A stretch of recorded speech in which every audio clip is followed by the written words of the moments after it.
Binny Bansal, the co-founder of Flipkart, has launched his new e-commerce startup called OppDoor. But unlike Flipkart, which was much more consumer-focused, it was a B2C company, OppDoor is going to be focused on helping e-commerce companies expand their international operations. So it's a B2B company. Now, there isn't a ton of information just yet about this company, but as far as we can tell, OppDoor basically helps brands selling on Amazon by offering them support in terms of building their growth strategies and managing their marketing and logistics to help them expand into other countries. And unlike with the Thrasio model, Binny Bansal's OppDoor works more like an advisory or a consulting firm, and they don't actually take any stake in the companies that they're going to be helping. Also, one very important thing to note here is that, at least at the moment, OppDoor is only going to be serving international markets and not India. But in case you're wondering why Binny Bansal took over 5 years to start another e-commerce venture, the reason is his non-compete agreement with Walmart, which basically prevented him from starting another e-commerce venture for 5 years, and that ended last year in 2023. So now he's free to do whatever he wants.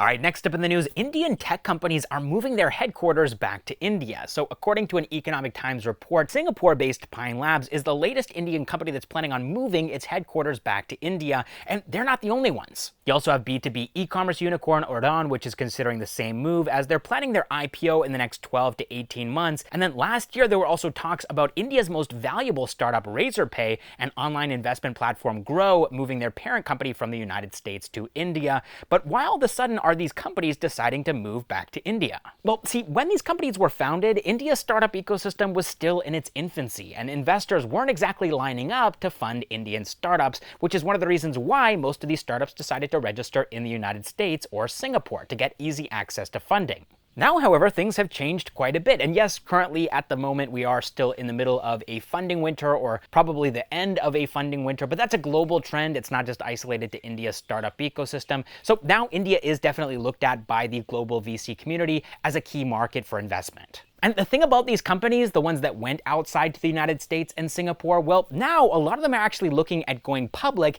and these companies are Indian in nature. Maybe it's their operations, maybe their teams are sitting out of India, or maybe it's their users, their customers are actually based in India, which means that a majority of their revenue is coming from India. And so it makes sense for them to go public in India, which means that they need to be headquartered and registered in India. And of course, India is the country where people actually know who they are and what they do, and where people are excited to invest in them. And so instead of going public in a country where people really probably don't know what these companies are doing, they're not familiar with them, it makes more sense to come back. And looking at successful IPO listings by companies like Mama Earth, IdeaForge, and Zaggle last year has been a key driver for many of them to come back to India, because they feel like the market is favorable and people are receiving these IPOs well. And I, for one, am definitely in favor of this trend. I really hope that more companies decide to come back to India, to headquarter themselves in India, to employ people in India, and also to find their customer bases in India as well. Now, speaking of IPOs, fintech startup MobiKwik's board has passed a resolution to raise 880 crore rupees through their IPO. This will be MobiKwik's second attempt at going public. They had previously filed for an IPO in 2021, and they were planning on raising 1,900 crore rupees back then, but decided not to go ahead with that plan due to unfavorable market conditions. And by unfavorable market conditions, I mean the disastrous IPOs of Paytm, PolicyBazaar, and CarTrade. Now, though, the Indian stock market is at an all-time high, and startup IPOs are getting successful listings, and so MobiKwik is reconsidering their decision, but this time they're being more cautious because the money that they're planning on raising is half of what they had planned in 2021, which is probably a smart decision. And we'll definitely let you know when we have more information about this IPO.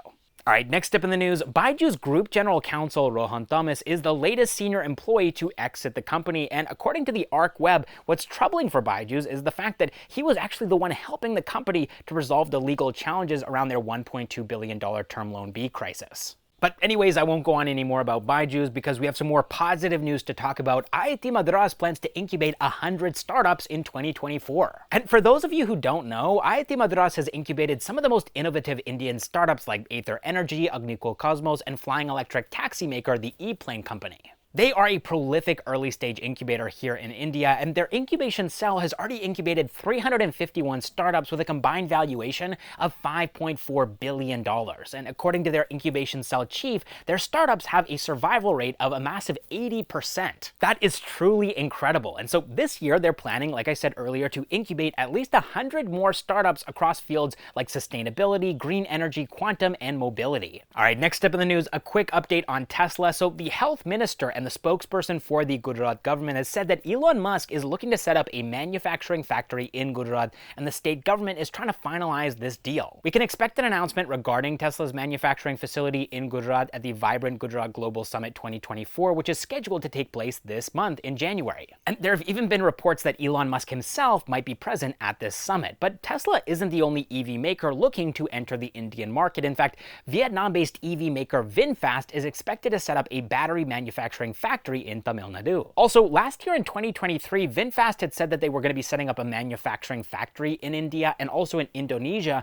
and each of these factories would have a capacity to produce 50,000 cars every single year, and also that this factory, especially the one in India, is expected to commence production in 2026. All right, next up in the news, in August of 2023, Zomato introduced a platform fee, which was charged over and above the delivery fee, and at the time, the platform fee was just 2 rupees, but it was later increased to 3 rupees. And starting this new year, Zomato has now hiked it to 4 rupees for key markets. And unlike their delivery fees, which aren't charged to their gold users, platform fees are mandatory for all Zomato users. And this might not seem like a very significant number, it's just 4 rupees after all, but it definitely adds up on a company scale. Zomato delivered 65 crore orders in FY23, and so now with this platform fee, they could potentially be adding 260 crore rupees in yearly revenue without incurring any additional costs, even if the number of orders remains the same in FY24. All right, now let's move into our funding news segment here, and I want to start things off by talking about one of India's most prolific angel investors, Kunal Shah. So his latest angel investment is into VRO Hospitality, which has raised $10 million in their latest Series A bridge round. VRO Hospitality is a multi-restaurant chain that owns 10 F&B brands, and the company was founded in 2018, and they've already reached a revenue of 170 crore rupees in FY23, and they're expected to make that 350 crore rupees in FY24. All right, now let's look at the ecosystem as a whole. So Indian startups this week raised a total of $43.11 million in the first week of this year, which is considerably higher than the last week of 2023. Last week, they raised $14.14 million. And so first up, taking a look at some of these companies here, we have Bengaluru-based B2B seafood e-commerce platform Captain Fresh, which raised $13.25 million in their latest Series C round. Next up, we have Chennai-based full-stack global freight delivery provider Wizfreight, and they raised $11.24 million in their Series B round. And then we have Bengaluru-based co-living startup Settle, which raised 10 crore rupees in their pre-Series A round. And then finally, we have Noida-based devotional platform Devdam, and this lets you take part in daily online pujas at temples, and they raised 6 crore rupees in their seed round. All right, that is all the startup news that I have for you guys this week. I really hope that you enjoyed the video, and I will catch you in the next one.